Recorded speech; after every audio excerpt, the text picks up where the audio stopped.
Está no ar. Gente que fala. Gente que fala. Tem texto e direção geral do jornalista Fausto Camunha. Gente que fala. Reúne de segunda a sexta-feira formadores de opinião para discutir as principais notícias do dia. Gente que fala. Tem o selo de qualidade APCOM. Olá, olá, boa tarde. O programa Gente que Fala está começando ao vivo pela UTV, a TV da internet e também pelas redes sociais, Instagram, Facebook, o nosso canal no YouTube, tudo à sua disposição para você acompanhar a nossa jornada de hoje. Até 13h, a gente quer você aí curtindo, comentando, compartilhando a nossa transmissão. Participe também pelo WhatsApp. Perguntas aos nossos entrevistados de hoje são muito bem-vindas. 973350038 é o número. Mais uma vez, 973350038. Eu sou o Mauro Friesman, meio-dia em ponto. Vamos colocar em campo aqui o nosso time de hoje de especialistas que vão fazer análise e os debates dos assuntos por aqui propostos. Simão Zigbandi, jornalista, ele é conselheiro titular do Plano Municipal de Livros, Literatura, Leitura e Biblioteca do município de São Paulo, e ele é criador e editor do site Construir Resistência. Boa tarde, Simão, obrigado pela presença mais uma vez com a gente. Como estão as coisas? Mauro, eu que agradeço poder participar novamente do Gente que Fala, né? Vamos falar, né? Já que esse é o mote do programa, né? Gente que Sim. fala, se me deixar falar, eu falo indiscriminadamente, né? Mas deixa os outros falar também. É gente que fala e todo mundo fala. Obrigado, Simão, pela sua presença. Só explicar aqui para a nossa audiência, eventuais problemas de sinal aí, de áudio e vídeo com o Simão. Ele está em Juquitiba, ali descendo a serra, ali depois de São Lourenço da Serra. É um local ali mais comprometido com a questão do sinal de internet. Mas a gente vai aqui trabalhar para você falar bem e dar suas orientações aqui para a nossa audiência. Também com a gente o Jefferson Nunes de Mello. Professor Jefferson, diretor-geral de ensino na Rede Vereda de Educação. Tudo bem, professor Jefferson? Não está presente. Por falar em problemas de conexão, a conexão com Jefferson também está comprometida. Doutora Cristiane de Moraes Pertucci, psicoterapeuta, ela também é coach, especialista em terapia EMDR e Brain Spotting. Tudo bem, doutora Cristiane? Bem-vinda mais uma vez com a gente. Tudo bem, prazer estar novamente com vocês e também, como Simão, gosto muito de falar, e principalmente dos assuntos aqui de comportamento e da psicologia. Um prazer novamente. Obrigado, doutora Cristiane. Novamente aqui o Jefferson, agora ele já está presente, professor Jefferson Nunes de Mello, diretor-geral de ensino na Rede Vereda de Educação. Tudo bem? Boa tarde, Jefferson. Boa tarde, Mauro. Desculpa aí o probleminha técnico agora, mas graças a Deus tudo voltou ao normal aqui. Boa tarde, Cris. Boa tarde também para Reinaldo. Boa tarde, Simão. Prazer estar falando com vocês e com todo mundo. E ainda aqui com a gente, para a nossa conversa de hoje, o executivo Reinaldo Naves, sócio e country manager da Olivia Consultoria Brasil. Reinaldo, como estão as coisas? Boa tarde. Boa tarde a todos os participantes aqui desse painel e também aos ouvintes. Um prazer estar com vocês. Falar é importante para a gente aliviar o espírito muitas vezes. Eu acho que os temas são excelentes para a gente falar de transformação no mundo de hoje, de pessoas e de como isso está impactando o ensino, a comunicação e basicamente as organizações, que é um dos focos da Olivia, mas é muito legal a gente fazer essa conexão entre ensino, trabalho e cultura, porque a sociedade se move a partir disso. Então, não são a sociedade é um ente que não muda se as pessoas não mudarem, o que mudam são as pessoas. Então é muito legal estar com vocês falando sobre isso. 12:03, pessoal, vamos ao nosso primeiro assunto de hoje do programa Gente que Fala desta terça-feira. Após 2 anos de aulas presenciais interrompidas pela pandemia, a expectativa era de que o ano de 2022 seria a retomada da normalidade, mas as escolas se depararam com uma situação inédita de dificuldade de convívio e esgotamento mental dos alunos. Além disso, os problemas de aprendizado acumulados trouxeram aos alunos ansiedade, frustração e estresse. Para evitar a repetição desse quadro, as escolas se prepararam, ou se preparam ainda, para trabalhar melhor as questões emocionais, afinal as aulas estão só começando. Então, Jefferson, qual é o cenário que a gente vai encontrar aí na volta às aulas? Nós debatemos bastante esse tema aí ao longo dos últimos anos, por conta da própria pandemia e interrupção das aulas presenciais por conta dela. O que houve agora nos últimos tempos para poder fazer o recebimento aí dos alunos nessa volta às aulas? Olha, Mauro, realmente o ano de 2022 foi bastante desafiador, né? Os estudantes voltando à rotina escolar, mas com uma rotina totalmente diferente daquela que ele estava habituado em casa, né? Em casa era sempre um pouco mais flexível, ou normalmente o responsável deixava ficar assistindo a aula deitado, sentado, com o celular do lado, e isso mudou, né? Volta às aulas, para a escola presencial, isso acaba alterando muito da rotina do estudante. É claro que os mais novos estavam doidos para voltar, para correr, para brincar, para interagir, mas os adolescentes gostaram um pouco mais desse modelo, né, de estudar em casa, né? Era muito mais flexível a rotina para ele tinha muito mais autonomia para fazer o que queria naquele determinado momento. E voltar para a escola foi um desafio muito grande para as crianças e para o adolescente. Cada criança, cada indivíduo, né, viveu suas particularidades, suas perdas nesse período.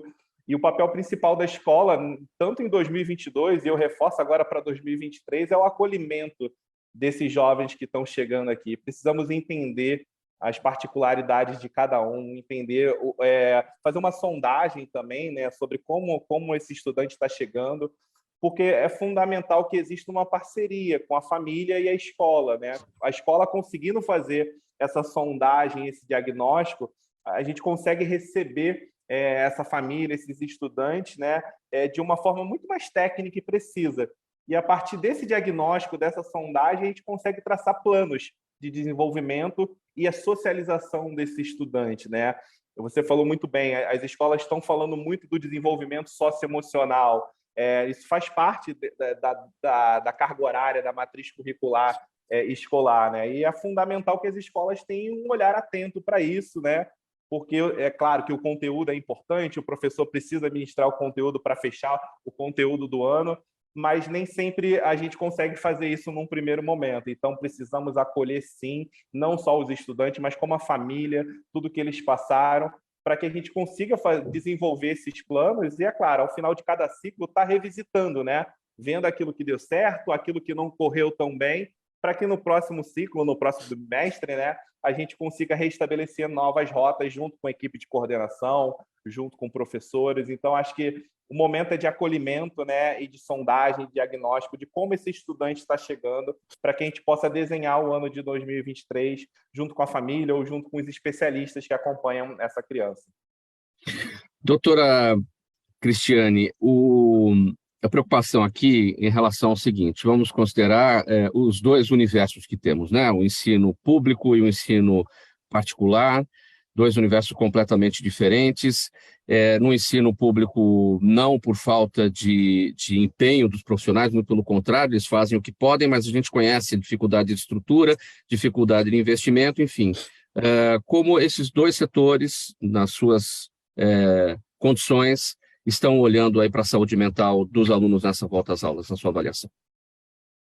Eu acho que realmente é um desafio. O professor Jefferson falou muito bem, eu estava pensando em colocar essas questões também, que é a questão do acolhimento e da avaliação do contexto que a gente precisa ter como escola e como sociedade, né? Então, a leitura de contexto é importante nesse retorno, de ambas as questões, tanto do privado quanto do público, né? Então, como é que essa família, como que esses alunos estão voltando? Então, por quê? Porque a gente precisa, não só nesse diagnóstico, como o professor estava falando, fazer uma leitura de quais as habilidades, né, socioemocionais esse jovem precisa resgatar, fortalecer, como novas habilidades a desenvolver. Por quê? Porque na base de tudo isso que a gente passou e vem passando ainda, a gente tem o estresse, né? E a gente tem as consequências do TEPT, que a gente chama, que é transtorno de estresse pós-traumático. Porque toda a pandemia, a base de tudo da saúde mental, do que aconteceu com todos nós, crianças, jovens e adultos, as consequências, né? Então, todos os sintomas emocionais. Então, em todo o contexto da sociedade, mas principalmente as escolas, que está lidando com os cérebros que estão em formação, né, que são as crianças e os jovens, o desafio, e todos temos condições, a escola pública tem condição realmente de acolher esses jovens e essas crianças, os professores têm condições de trabalhar com essas crianças e esses jovens para fazer com que eles se fortaleçam emocionalmente, né? Então, assim, dentro de uma sala de aula, qual que eu acho que é a importância? É um professor ter um espaço não só para dar a matéria, né, mas para também ter um espaço, como o professor Jefferson disse, de acolhimento, né? Então, se uma sala de aula está muito agitada, se os alunos estão muito agitados, tem que ter um espaço para parar e acolher esses jovens, conversar, entender, fazer dinâmicas com esses jovens, né? Tem que ter um espaço de diálogo, de exercícios, né? De dinâmicas de grupo, que a gente chama na psicologia, porque isso vai fazendo com que esses jovens resgatem essa humanidade, né? Esse lado que desestresse esse jovem, né? Que resgate essas outras habilidades. É isso que a gente precisa nesse momento, porque o que a gente vê, tanto eu vejo em palestras, quanto mesmo na clínica, que eu atendo muito, é uma inabilidade das famílias e para lidar com tudo que aconteceu, né? Infelizmente, eu trabalho muito com psicoeducação de pais, que a gente chama, porque, assim, os adultos estão muito desregulados, a gente chama na neurociência, né? Então, os adultos atrapalhados atrapalham as crianças e os jovens. Por isso que os jovens estão muito deprimidos, muito atrapalhados, os adolescentes se atrapalharam muito, né? E por consequência dos adultos, né? E a gente esquece isso, né? Muitas vezes os pais chegam no consultório dizendo assim, meu filho é isso, meu filho é aquilo, e eu falo, quem mais é assim da família, né? Então, a gente tem que pensar isso, que também na escola é assim, se os jovens estão atrapalhados, é porque na escola também os adultos estão atrapalhados. Então, a gente precisa realmente, como adultos, parar e criar dinâmicas para acolher esses jovens, né? E eu vejo assim, a escola pública, ela é excelente e ela tem profissionais maravilhosos. Eles só precisam parar para criar essas estratégias que o professor também estava falando. Então, não é só conteúdo, né? Conteúdo técnico de matéria, mas é conteúdo comportamental, socioemocional. Então, se dividir a aula de 50 minutos, que ainda acho que é 50 minutos, né, professor? Divide, né? Pelo menos 15, 20 minutos, vamos trabalhar o comportamental, o emocional, o acolhimento, o relaxamento, meditação ajuda a acalmar o cérebro, isso vai com certeza ajudar os nossos jovens e as nossas crianças.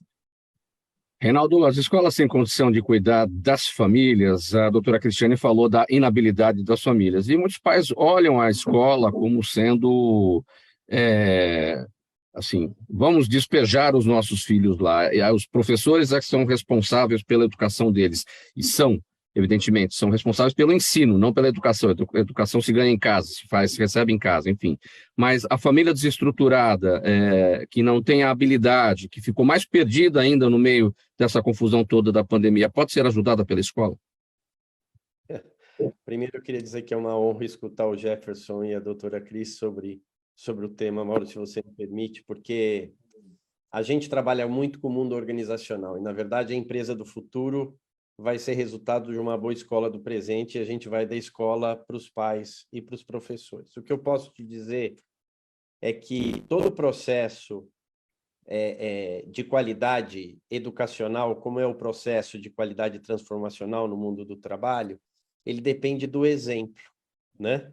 Então, o professor, como pai ou líder numa organização, hoje ele está, eu digo que ele está nu depois da pandemia, porque ele vai precisar investir tempo e desenvolvimento pessoal nesses 20% que a doutora fala, de coisas totalmente intangíveis, como gestão de emoções, segurança psicológica, inclusão não da boca para fora. Então, quando eu escuto essas palavras que estão no mundo da escola, né, mas que vão estar no mundo do trabalho, escuta, acolhimento e reconhecimento, porque reconhecer o outro é ver a diferença dele, vai ser muito vital. Então, o que eu posso dizer para você é que realmente a conexão entre o suporte hoje, e eu acredito que o suporte que a escola dá e coloca dentro da sua gestão ou do exemplo do professor vai ser vital para poder suprir talvez esse gap que a doutora fala, essa brecha, esse ponto de falta de norte do que os pais hoje estão passando, tá certo? Infelizmente é isso, esse binômio escola, família, ele fica mais importante, mas na minha percepção, a escola ganha um aspecto, inclusive, psicopedagógico para os pais. Então, acho que a intensidade das reuniões de pais vão ser vitais aí para esse acolhimento, porque se ele volta para casa e na escola também ele é bem acolhido e não encontra esse eco em casa, não vai ser fácil, né? E o tema ele entrou na agenda da sociedade, né? A gente tem, só para dar um exemplo para vocês, o Pacto Global, a Rede Brasil, tem um programa chamado Mente em Foco, uma ambição para 2030, né, impactar 1.000 empresas e 10 milhões de trabalhadores. Então, esse tema, que bom que a gente vai tratar na escola, né? Eu acho que aí é importante, porque como sociedade a gente está precisando suprir lá na frente com esses programas institucionais que vêm via ONU e tudo mais, mas que se a gente fizer desde a base vai ser muito mais fácil. Simão Zigbandt, sua observação, seu olhar sobre esse nosso tema, saúde mental dos alunos, como a principal preocupação na volta às aulas. Simão, cadê você? Perdemos o seu sinal. Não, está aí. Seu áudio está fechado, Simão. Eu acho que ele está no mudo. Agora sim, vai lá. Eu queria falar. Tá me ouvindo? Pode seguir, Simão. Tá, né? O meu celular, ele é meio revoltado, que nem eu, assim, né? Eu prefiro falar sobre esse tema, sobre o meu olhar como comunicador, né? Primeiro que nós tivemos uma pandemia muito, muito grave, né? Nunca no Brasil a gente tinha tido uma experiência tão desastrosa, né? Era necessário, de fato, fazer confinamento e as escolas pararam de funcionar presencialmente, né? Então, os alunos ficaram de fora, até por problemas que nós estamos enfrentando aqui, né? Nem todo mundo tem um Wi-Fi tão apurado, né? E muitas crianças com dificuldade de aprendizado, né?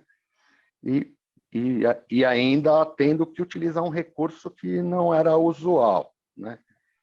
Tendo que fazer aula não presencial e sim por WhatsApp ou por vídeo. Vocês estão me ouvindo bem? Pode seguir, Simão, sim, pode seguir. Né? Então, minha companheira era professora até então, né? E ela diz que, por sorte, não pegou esse momento difícil, que foi a pandemia, inclusive na área escolar, né? Então, o que temos agora são alunos que ficaram à margem do aprendizado, né? Por problemas técnicos, por N fatores que eram novidade, né? Agora a gente pode falar, eu estou falando aqui de Juquitiba, né? E outros de qualquer lugar do mundo, né? Mas eu também ouvi muitos relatos de professores que tiveram muita dificuldade de também implementar o curso através do WhatsApp, que era uma experiência que foi adotada de uma hora para outra, né? De surpresa.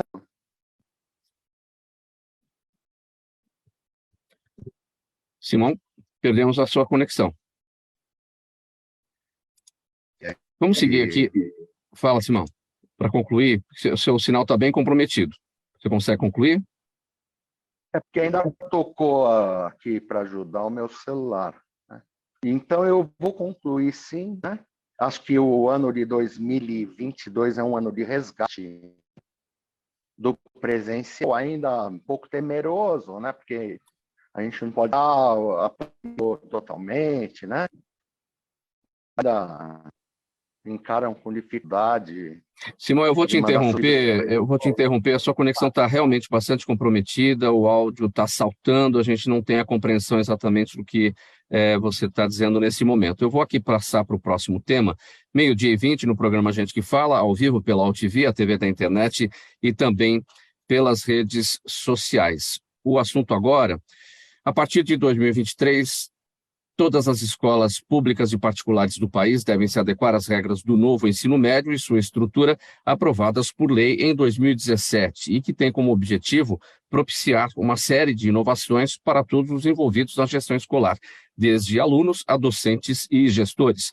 Os pilares desta nova resolução estão na preparação para o tempo integral e na definição de uma nova organização curricular mais flexível, com a inclusão de áreas de aprofundamento, os chamados itinerários formativos. Jefferson, para começar com você a respeito desse tema, a gente precisa contextualizar aqui, né? O novo ensino médio, que a partir deste ano é obrigatório em todas as escolas públicas e particulares, mas que, de alguma maneira, já vinha acontecendo em algumas instituições que já pretenderam iniciar mesmo sem a obrigatoriedade nos anos anteriores. Qual a diferença entre o novo ensino médio que a gente vai ver por aí e o que havia até então? Perfeito, Mauro. Acho que esse é o ponto principal, é o entendimento, né, dessa mudança, né? Muita gente está perdida, não entende o que é o novo ensino médio. Aqui na escola a gente teve a oportunidade de fazer as primeiras reuniões de responsáveis e mostrar para eles esse novo modelo. E, para minha surpresa, eles ficaram surpresos com essa nova mudança, né? Então, antes, o que a gente tinha no ensino médio? Vamos chamar de antigo ensino médio, né? Foi ontem, mas já é antigo. A gente tinha ali uma carga horária limitada, né? Normalmente de 5 a 6 aulas por dia. O professor tinha um conteúdo programático para ser cumprido e o aluno não tinha escolha. Ele estudava tudo, né? Eu, como professor de matemática, escutei diversas vezes: para que eu vou usar isso na minha vida, né? Acho que todo mundo aqui já fez essa pergunta para o professor. Então, imagina, explicar logaritmo para um estudante de ensino médio que quer seguir por uma área artística, que não tem nada a ver com a matemática, né? Então, a aprendizagem acabava não tendo significado para aquele estudante. Ele estudava para fazer uma prova, porque tinha um vestibular, ele decorava o conteúdo e muitas das vezes perdia esse conteúdo na sequência, né? O novo ensino médio ele vem exatamente para dar essa vivência para o estudante no aprofundamento dentro daquela determinada área. É como se ele pudesse degustar, ele pudesse colocar a mão na massa para poder se aprofundar naquela área do conhecimento. Então, além da formação geral básica, são as disciplinas, vamos chamar de tradicionais, que a gente já está acostumado, língua portuguesa, matemática, as ciências, né? De maneira geral, ele tem os itinerários formativos, como você mencionou, e a possibilidade de matérias eletivas. Então, num determinado momento da carga horária do estudante, dentro do currículo dele, ele pode optar pela área do conhecimento no qual ele vai se aprofundar. E aí fica a critério de cada escola montar esses itinerários formativos, né? Então, pode ser um itinerário formativo voltado para programação, pode ser um itinerário formativo voltado para filosofia e sociologia. O estudante ele pode escolher aquela área do conhecimento no qual ele tem mais afinidade. E o mais legal disso tudo, Mauro, é que se por acaso ele não gostar daquela área, ele tem a possibilidade de mudança. Tem algumas escolas que estão possibilitando o estudante mudar no meio do ano de itinerário formativo. Então, é muito comum, eu trabalhei com pré-vestibular minha vida inteira, por muitos anos, né? Um estudante, às vezes, quer muito uma determinada carreira, projetou a vida inteira dele escolar para ser advogado, ou para ser médico, ou para ser engenheiro, chega na universidade e se frustra, não é aquilo que ele queria, e acaba seguindo para uma evasão, né? Seguindo para um outro curso, uma mudança de curso, e fica um tanto quanto perdido. O legal daí o nome itinerário, né? Ele pode ser mudado. Exatamente. Ele pode ser alterado, né? Ele pode ser escolhido a cada semestre, isso depende muito do modelo da escola, para que o aluno realmente consiga se desenvolver. O objetivo principal é que a escola, junto com família, docentes, coordenadores, estudantes, ajude esse estudante a descobrir qual é o seu projeto de vida. Acho que a palavra-chave é projeto de vida, né? Descobrir qual é o seu hiperfoco, aquilo que ele tem mais prazer em estudar, em se desenvolver, e ajudar esse estudante a dar os primeiros passos na sua carreira, nessa busca por esse projeto de vida, né? E é interessante que aqui na escola, por exemplo, eu tenho alunos do ensino médio com bolsa de iniciação científica. Eles já recebem uma bolsa para poder estudar em universidades, para começar esse trabalho de iniciação científica. Então, esse horário ampliado, essa carga horária estendida, que a gente já pratica aqui na escola desde a fundação, permite o professor visitar um centro tecnológico, uma universidade, permite ele fazer um trabalho de campo, uma pesquisa mais aprofundada e, principalmente, resolver problemas dos estudantes, resolver problemas da nossa sociedade. Essa molecada tem uma mente muito mais aberta que a nossa, né? Eles estão conectados com o mundo muito mais do que a nossa geração, né? Então, eles conseguem pensar na resolução de problemas que a gente não consegue pensar, né? Que a gente não consegue resolver. E acho que o grande lance do itinerário formativo é eles procurarem resolver problemas do dia a dia deles, da sociedade, do bairro, da comunidade. Então, o novo ensino médio ele vem para poder trazer essa oportunidade do estudante se aprofundar, né? Dele se envolver mais com aquela área que ele gosta. Isso não significa que ele não vai estudar as outras disciplinas. Ele vai estudar as outras disciplinas, só que de uma formação mais geral, uma formação mais básica. O grande questionamento é: será que todas as escolas vão ter condições de estabelecer, de oferecer toda essa infraestrutura, tudo que o estudante precisa para esse novo modelo de ensino médio? Acho que esse é um ponto que a gente precisa discutir, né? Porque a gente sabe que nem todas as escolas, sejam elas públicas ou privadas, têm essas condições de oferecer para o estudante aquilo que o novo ensino médio exige. Essa pergunta é muito importante, Reinaldo Naves. Será que todas as escolas terão condições? Uma vez que a gente sabe das dificuldades do setor público, não por falta de empenho dos profissionais, mas a questão mesmo de investimento, a questão da estrutura das escolas, a estrutura física das escolas para receber os alunos e tudo mais. O que você entende disso, Reinaldo? Assim, a nossa experiência, eu vou passar um olhar, Mauro, e para os ouvintes, um olhar muito... nós temos uma experiência específica da transformação de um negócio, que é o CIE, que trabalha exatamente a integração, né, desses jovens, escolas, universidades e o mercado de trabalho. O nosso olhar é que esse jovem ele é muito mais demandante da conexão, ele é muito mais demandante de conteúdo. Então, se eu posso colocar para contribuir num tema que às vezes eu fico mais nessa conexão entre o mundo da educação e o mundo do trabalho, é que vai fazer diferença, sim, vai fazer diferença a qualidade da infraestrutura, mas eu ainda acho que, de novo, o que transforma são as pessoas, né? Se a gente falar isso como propósito, como organização, como consultoria, que é o Olivia, eu falo que também acredito a melhor escola é o melhor professor, né? E acho que se houver um investimento na milha que não é digitalizável, que é na humanizada, e aí eu volto na humanidade da doutora Cris, eu ainda acho que a criatividade do brasileiro, com as condições escassas que não são de hoje que a gente vive, a preparação do professor para poder trabalhar com essas limitações, né?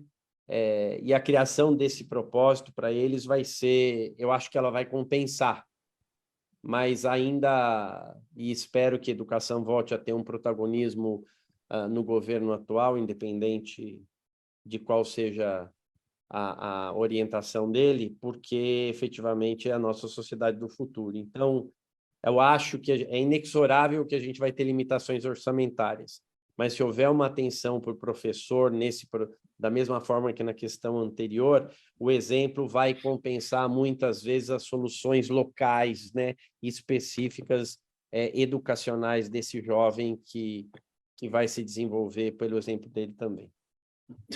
Doutora Cristiane, eu não, né? Acho que todos nós aqui somos do tempo do colegial, né? Não é nem do ensino médio, né? Para os mais jovens que nos acompanham, o colegial é daquela época em que o o ensino... Olha o Reinaldo. O ensino fundamental ia até a 8ª série, né? Não tinha o 9º ano ainda. Era o primário da 1ª à 4ª, o ginásio da 5ª à 8ª e o colegial nos outros 3 anos seguintes, né? E naquela época a gente fazia a opção por exatas, humanas e biomédicas ou biológicas e tal.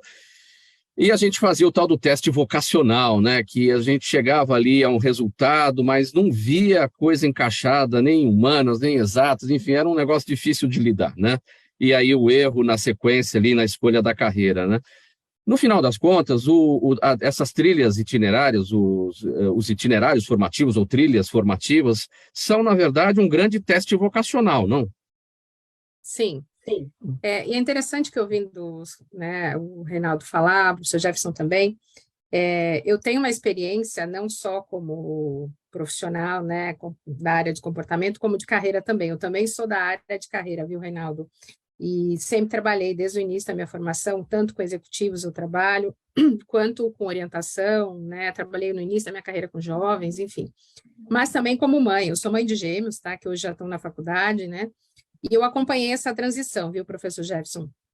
E então é importante, assim, o meu olhar, né, holístico disso tudo, é falando que, com certeza, essa mudança, eu acho que tem uma funcionalidade importantíssima para a prática e para a inserção de carreira dos jovens, né? Eu acho que, claro, tem todos esses ajustes, essa adaptação que cada escola vai fazer. Mas por quê? Porque por trás disso tudo está uma coerência com o processo de adolescência.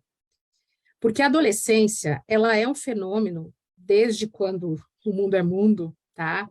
Que é o adolescente, ou todos nós já fomos adolescentes também, né? E a adolescência pressupõe escolhas, pressupõe a construção de uma identidade, pressupõe a construção de protagonismo e autoria. Todos nós buscamos protagonismo e autoria durante o processo da nossa adolescência. Então, quando se dá para o jovem essa oportunidade de escolher, né, itinerários, de poder vislumbrar uma flexibilidade, o jovem por si só, a mente, o cérebro do jovem, ele é flexível, espontâneo e criativo, quando ele não está adoecido, tá? Isso é a pressuposta, isso é a ciência. Eu sou neurocientista também, eu tenho várias formações, como eu comentei em off para vocês antes. E, assim, quando o jovem não está adoecido, quando nós não estamos adoecidos cerebralmente falando, a gente está isso, a gente está assim. Então, se o jovem tem essa possibilidade de ser flexível, criativo e espontâneo na sua escolha, e a gente dá essa possibilidade durante o estudo, gente, nós estamos aí um terreno fértil para uma inserção no mundo do trabalho fantástico, para esse cara entrar no mundo do trabalho, esse jovem, com uma energia, com uma vitalidade, com uma motivação. Vocês viram que eu até me animo falando assim, né? Porque eu adoro atender jovens, assim. Então, eu atendo adultos também, mas os jovens eu brilho, né? Porque daí eles começam a ter opções. Eu até anotei algumas palavras aqui enquanto vocês estavam falando, que é assim: ele pressupõe a conexão, pressupõe escolhas e opções, a construção da identidade, protagonismo e autoria, experimentar essas escolhas de uma forma muito autêntica, né? Ele tem uma prática da vida real dele, daquilo que faz sentido para ele, né? E é um projeto de vida que tem uma identidade pessoal. E isso, gente, transforma o indivíduo num indivíduo com autoria e com o futuro, que é isso que a gente vem, né? Não é para isso que a gente vem na vida. Né? Faltando, então, eu sim, acho que tem um momento muito interessante. E eu vivi isso com os meus filhos, viu? E foi muito interessante esse processo. A escola dos meus filhos já fez isso em 2018, e já, então, realmente eu achei muito interessante. Tenho acompanhado com alguns clientes também, realmente eu achei muito válido, comparando com a nossa época, né? Como estava falando, né, Mauro? Faltando 27 minutos para 1h da tarde agora, o programa Gente que Fala vai fazer um intervalo, uma paradinha breve, um gole de água para todo mundo, e a gente volta em seguida com mais temas aqui para a nossa análise e debate. Até já, pessoal. Toda ação estratégica de sucesso tem um componente fundamental: um instituto de pesquisas ético, rápido e preciso. Afinal, é ele que vai fornecer informação confiável, sem achismos ou palpites. E isso, numa época de mudanças rápidas e repentinas, é fator crítico de sucesso. A Orbis é um instituto de pesquisas que une precisão e confiabilidade estatística com a mais alta tecnologia em pesquisas do mercado. Tem inteligência artificial, robótica e Big Data, entre outros recursos, para que você tenha uma informação correta, confiável, com o menor custo e no menor tempo possível.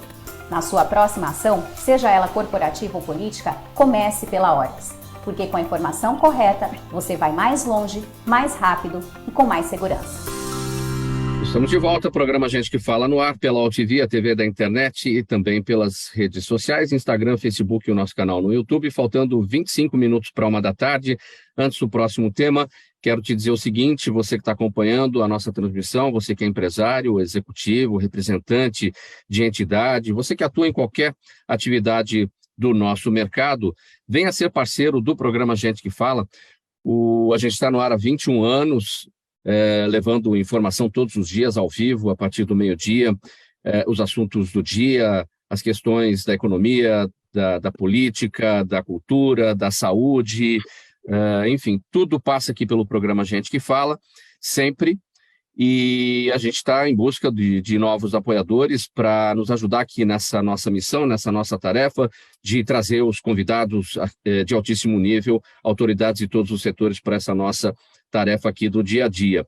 Então, o nosso convite é para você fazer contato aqui com a gente, 50 52 55 55, e aí você vai conhecer essas nossas possibilidades de parceria, como, por exemplo, você acompanha aqui no nosso intervalo o Instituto Orbis de Pesquisa, também temos outros apoiadores, o Movimento do Ministério Público Democrático, a Câmara Brasileira de Diagnóstico Laboratorial, o Escritório Nasser Rajab Advogados Associados, enfim, são inúmeros apoiadores e a gente quer você nessa fila junto com a gente. Então, vou repetir, 50 52 5555, você liga para a gente para conhecer todas essas possibilidades de parceria com o programa Gente que Fala.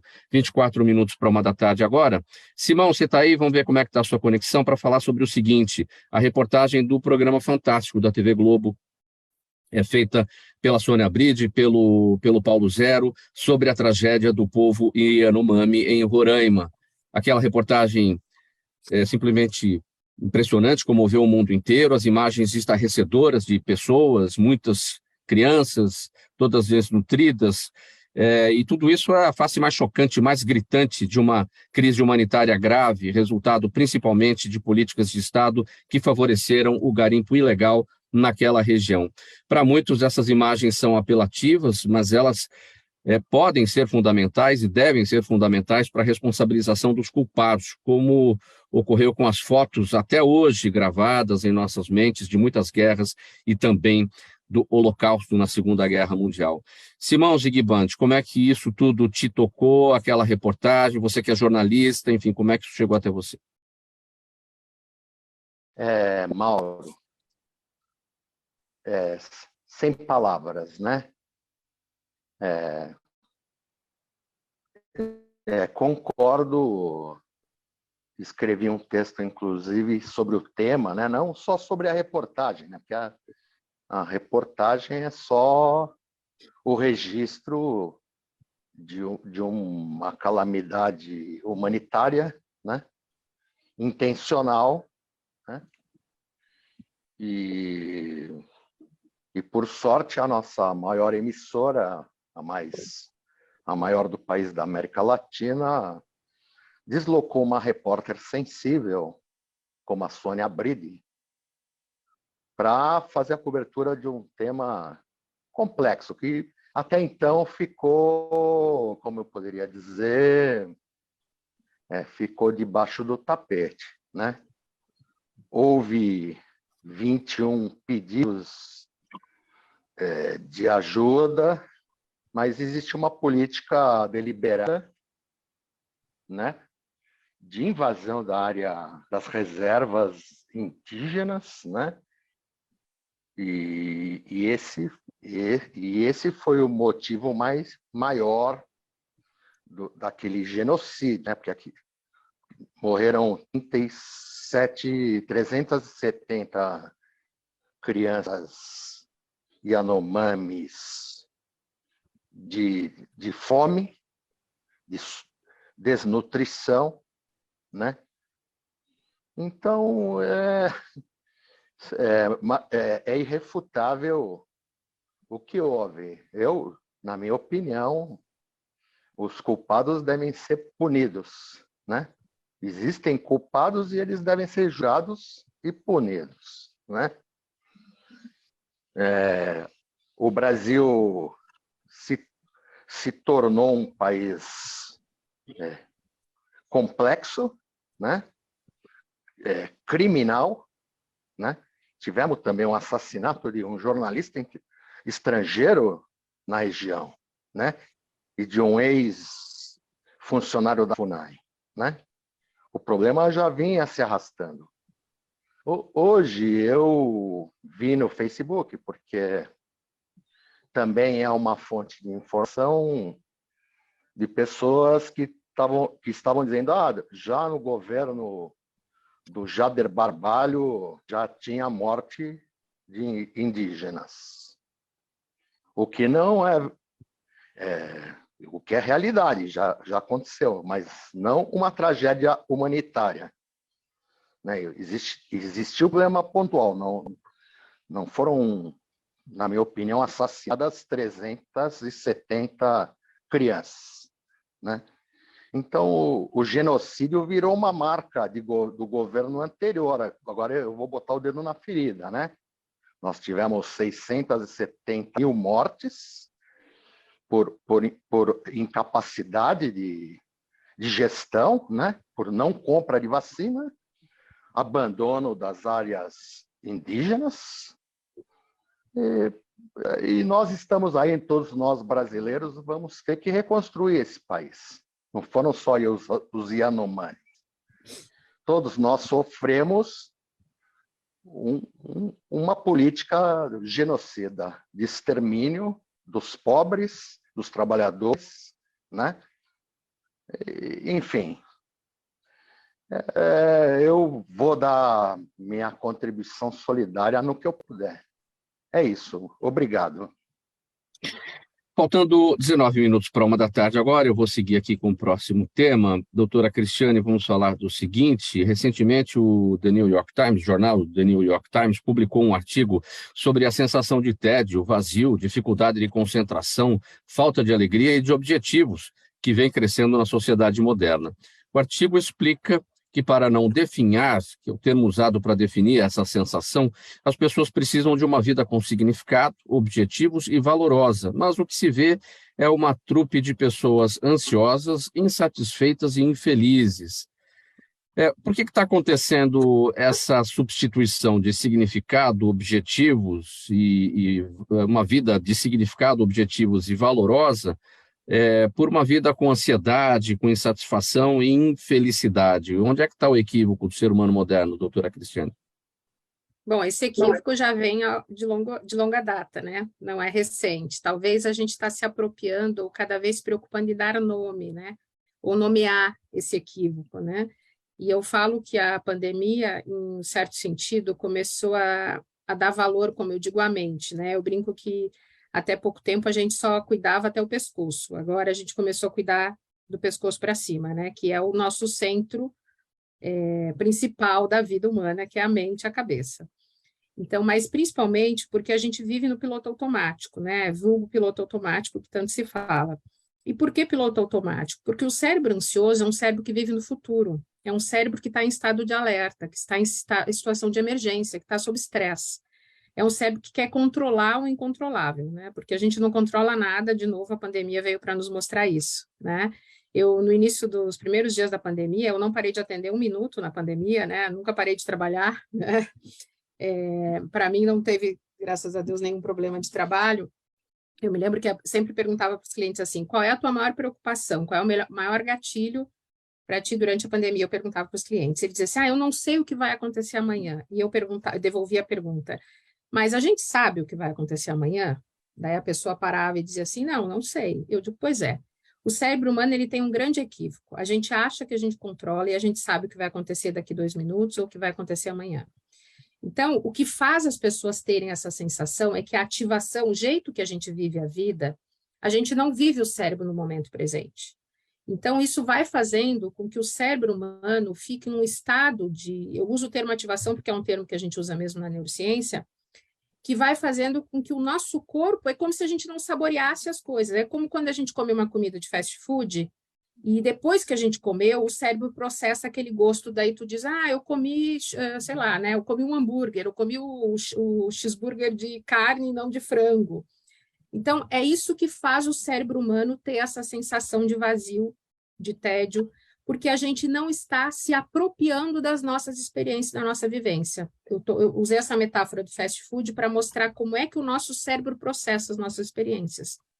Então, por isso que muitos exercícios, muitas técnicas hoje, quando as pessoas fazem trabalho de desenvolvimento, a gente usa isso muito em empresa também, viu, Reinaldo? Eu faço muito trabalho de palestra, de motivação e desenvolvo muitos trabalhos nas corporações, nas escolas também, ou mesmo quando eu trabalho com os clientes em trabalhos individuais ou grupais, onde a gente ensina as pessoas a terem esse trabalho de consciência corporal e de autorregulação, porque quando eu ensino o meu cérebro a ter essa autopercepção, eu passo a saborear a vida, e daí o meu cérebro passa, e realmente o cérebro passa a funcionar diferente. Não temos aqui tempo para explicar de uma forma mais detalhada, mas é isso que faz as pessoas passarem a viver com mais sentido, com mais experiência.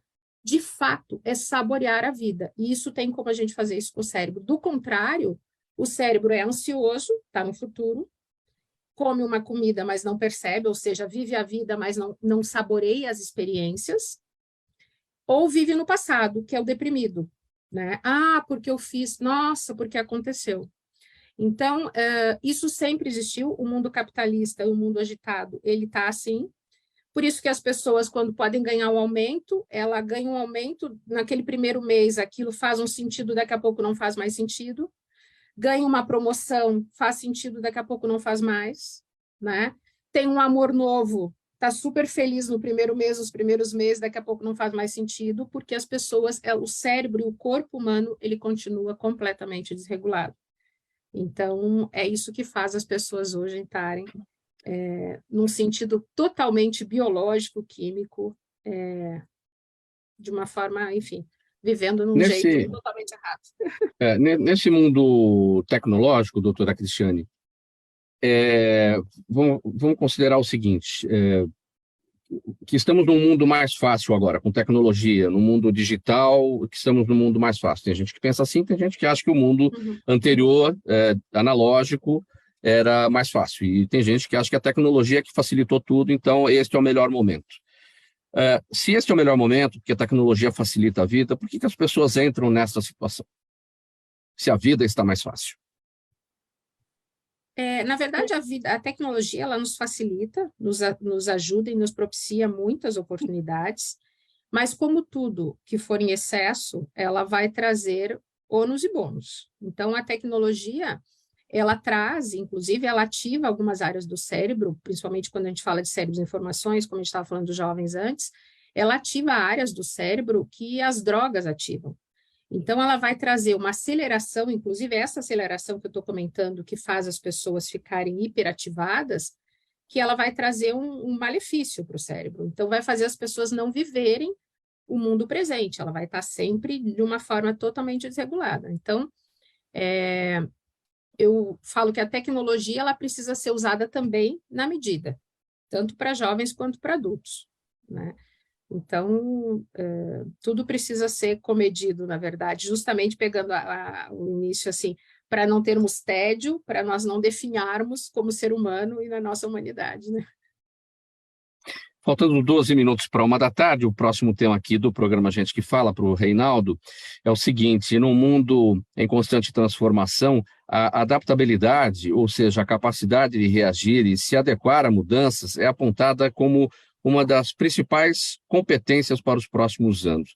Mas essa habilidade pode estar em falta entre os líderes. Segundo uma pesquisa feita pela consultoria Olivia, 37% dos gestores afirmam não se sentirem preparados para a mudança e 3% pouco preparados.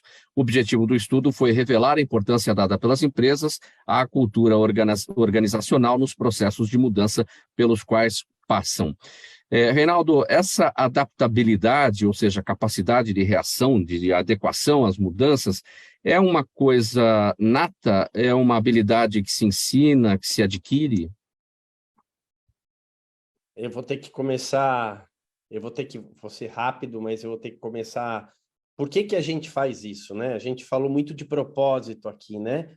O propósito da educação, o propósito das pessoas, dos jovens e tudo mais. Acho que a gente tem um grande vilão. Por que que a gente fez a pesquisa? Porque o grande vilão é como que as empresas vão, ou as organizações vão se transformar, no mínimo, na mesma velocidade que o mundo se transforma. O que a gente descobre é que, e fazendo um link com o que a gente falou de pandemia aqui, com o Simão e a doutora, a gente descobriu que a tecnologia, gente, ajudou muito a focalizar pela necessidade plataformas de comunicação que deram para os líderes quase que a obrigação de falar o que estava acontecendo, porque senão as pessoas não conseguiam trabalhar. Então, a lógica é a seguinte, dessa pesquisa, gente, 77% dos líderes estão comunicando o que está acontecendo numa empresa. O que acontece é que depois que ele passa a mensagem, o que as pessoas têm que fazer com isso, as pessoas percebem que esses líderes são 40% deles ou despreparados ou pouco preparados para fazer isso. Então, o que a gente descobriu, que eu acho que é mais importante até do que as habilidades, Mauro, que a adaptabilidade é a mais importante, é como é que o indivíduo, nesse mundo que é não linear, incompreensível, ansioso, né? Não é mais, você falava em VUCA, agora é BANI. O que interessa é o seguinte, não dá para a gente usar o conhecimento e vir com fórmula do passado para fazer o futuro. Então, o grande segredo das organizações é como que eu faço? Olha que loucura para quem é educador aí, Jefferson.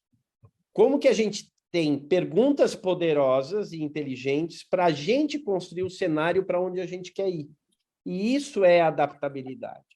Então, o que está acontecendo, e a Olivia é uma consultoria que tem que conectar estratégia com pessoas, as pessoas que agora são esses seres com propósito, esses seres que são conectados, esses seres que pensam mais no eu do que no nós, esses seres que aceitam o híbrido e querem o híbrido e que é reversível. Então, o que a gente tem que fazer? Conectar sistemas, símbolos com alguma coisa humana, com comportamentos que sejam adequados a gente, se tiver uma mudança, responder a ela.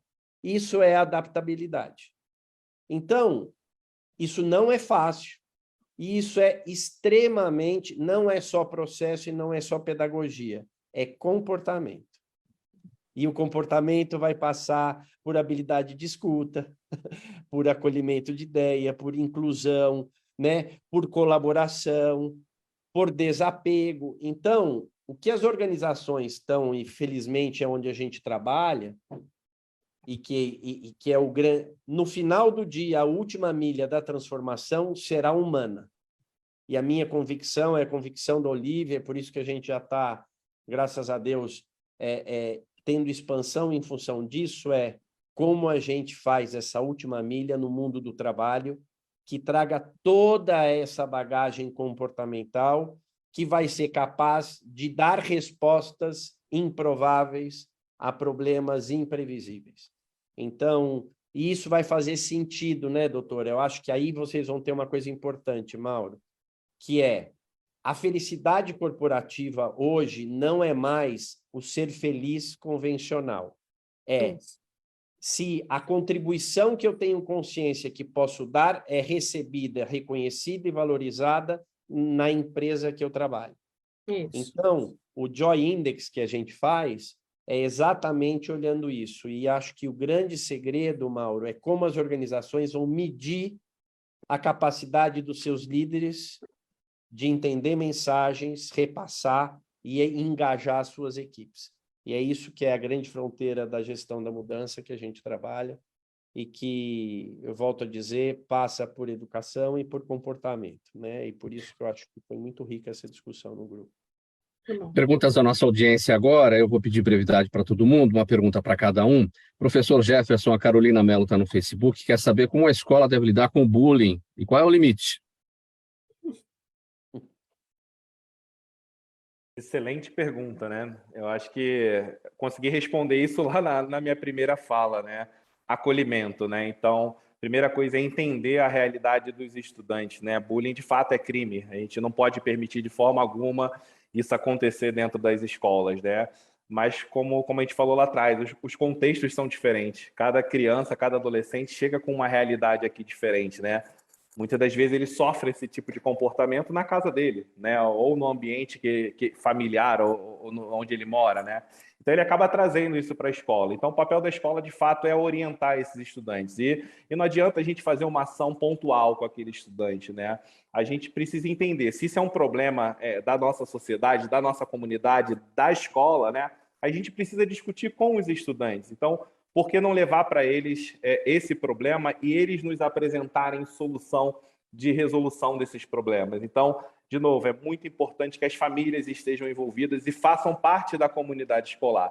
Então, os pais estando presentes, junto com coordenadores, professores e os estudantes de maneira geral, a gente consegue ter ações muito mais efetivas, né, que começam dentro de casa e terminam aqui na escola. Essa é uma realidade que as escolas enfrentam, mas a gente não pode fechar os olhos para tudo isso que está acontecendo. A escola precisa ser firme, a escola precisa ser pontual e, de fato, envolver todo mundo, né, toda a comunidade, para que a gente, de fato, consiga resolver esse problema. Simão, você está me ouvindo aí? Está ouvindo a gente? A pergunta aqui do Ricardo Mendes, ele está em São Caetano do Sul, ABC Paulista. Por que o jornalismo tem tido tanta dificuldade para lutar contra a desinformação? É a pergunta dele, Simão. Estão me ouvindo, né? Sim, pode seguir. Sim, né? Na verdade, a desinformação não é uma manifestação moderna, assim, mas as redes sociais acabaram dando voz para todo mundo. É uma maneira de democratizar a mídia? Mas também não. Se você fala, não, nós vamos filtrar o que é verdade e o que é mentira, também aí se argumenta que existe uma censura. Então não é um processo fácil, porque é um processo novo, né? Existem muitos especialistas em trabalhar essa questão, né? Existem filmes que devem ser assistidos, como sobre o tema, né? E tem um gênio do mal que se chama Steve Bannon, um norte-americano que fez a campanha do Trump e fez a campanha do Bolsonaro também, né? E mesmo no Palácio do Planalto se criou uma rede de ódio, né? Existia um setor preparado para disseminar informação. Isso é um tema muito amplo, né? Eu vou encurtar, senão os outros não vão falar. Tá ok? Mas te agradeço, muito obrigado pela oportunidade, né? Doutora Cristiane, a Rosana Cunha no Instagram pergunta se tem cura, se existe cura para trauma de violência sexual. Sim, inclusive essa formação que me apresentou, o MDR, é uma técnica americana reconhecida pelo OMS, e ela trata violência sexual e traumas de guerra, que são as duas violências, os dois traumas maiores que o cérebro humano pode sofrer. Então, o MDR é uma sigla americana, que é movimento e dessensibilização através do movimento dos olhos. Ela pode me seguir no Instagram e eu posso dar maiores informações, e temos associação aqui no Brasil também. Juliana Rocha no Facebook pergunta, Reinaldo, com tantas e tão rápidas mudanças e inovações no mundo, existe alguma regra básica do bom empreendedorismo que não pode ser mudada? A pergunta é ótima também. Eu acho que o segredo do empreendedor, eu trabalho com algumas aceleradoras de investimento, também num trabalho interessante, né? Porque o sonho é grande e a ansiedade também, né? Os empreendedores. A primeira coisa é um processo estruturado de consciência do seu propósito. Para que o meu negócio existe? Que problema eu resolvo? E que oferta eu vou ter? Eu acho que existe, o primeiro passo é um passo de ampliação de consciência dos pilares básicos do meu negócio. O segundo é algo muito pragmático, que é a consciência da conversão estratégia e modelo de negócio e monetização.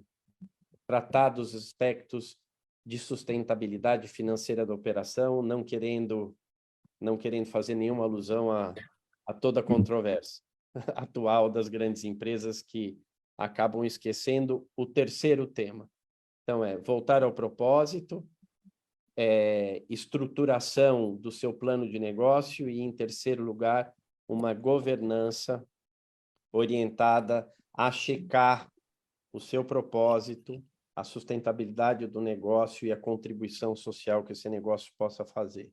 Quando eu falo contribuição social, é para a comunidade, que pode ser dos seus colaboradores ou dos seus, de todos os seus agentes da cadeia de valor. Então, hoje o empreendedorismo é um desafio, tem que ter uma resiliência muito grande, todos nós sabemos, mas eu acho que se você tiver esses 3 pilares, você consegue passar do período de nascimento até o seu break-even, né, o seu ponto de equilíbrio. Essa é a minha grande recomendação. Pessoal, 1h em ponto agora, vamos colocar um ponto final aqui nessa edição do programa Gente que Fala de hoje. Um agradecimento a todos vocês, em nome de toda a equipe do programa Gente que Fala. Estiveram com a gente o jornalista Simão Zigbandi, o professor Jefferson Nunes de Mello, da Rede Vereda de Educação, a psicoterapeuta e coach doutora Cristiane de Moraes Pertucci, e o executivo Reinaldo Naves, que é sócio e country manager da Olivia Consultoria Brasil. O programa Gente que Fala é realização da ABCom, na técnica da OTV, o Sérgio Oliveira. Sérgio, valeu aí pelas atividades, pelas operações de hoje. Apresentação minha, Mauro Friesman, pauta e redação do Pedro Schiavon, Zainuda Salvato, nossa diretora de produção, jornalista Fausto Camunha, nosso diretor-geral, na OTV, a direção-geral do Alberto Luchetti, e você aí do outro lado, você espectador, você internauta, que é a razão da nossa presença aqui todos os dias. Obrigado pela audiência, a gente volta a se ver amanhã a partir do meio-dia aqui pela OTV, também pelas redes sociais, ao vivo. Um abraço a todos, tchau, uma boa tarde e até amanhã.